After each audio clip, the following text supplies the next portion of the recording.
থেকে recognise refugee register 1992 থেকে আমাদেরকে WFP UNHCR আমাদেরকে খুব সুন্দরভাবে সহযোগিতা করে আসছে। আমরা সেই সাথে আন্তরিকভাবে ধন্যবাদ জানাচ্ছি আমাদের বাংলাদেশ গভর্নমেন্ট এবং যতগুলো আমাদের দাবিটা হচ্ছে মূলত এই 1992 থেকে আমাদেরকে WFP সাপোর্ট দিয়ে আসছে।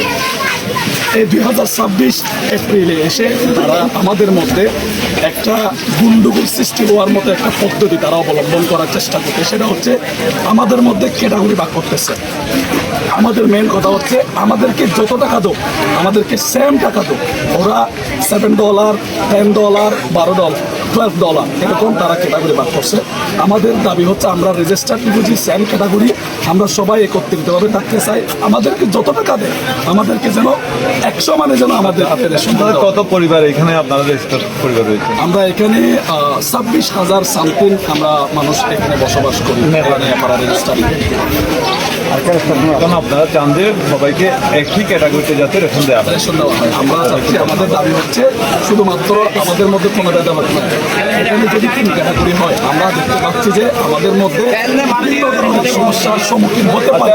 এই দাবি আপনারা কাউকে জানিয়েছেন নাকি আজকে আপনারা মানববন্ধনের মাধ্যমে জানাচ্ছেন? আমরা ইতিপূর্বে আজকে আমরা মানববন্ধন করেছি।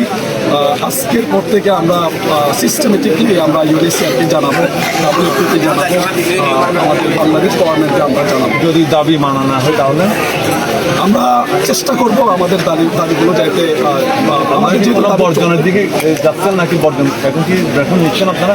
আমরা আসলে রেশন আমরা তো দিতে চাই, ওরা আমাদেরকে দিচ্ছে না। এখন নিচ্ছেন?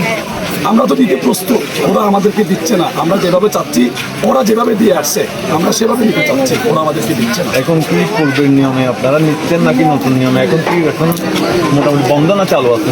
এখন রেশন মোটামুটি আমাদের সকল রিফিউজিরা চাচ্ছে আমাদেরকে সেম পদ্ধতিতে দিলে আমরা নিব, যদি ক্যাটাগরি ভাগ করলে আমরা রেশন নিব না। আচ্ছা ঠিক আছে। নায়াপাড়া ক্যাম্পের একজন শিক্ষক, সাথে সাথে একজন সমাজসেবক।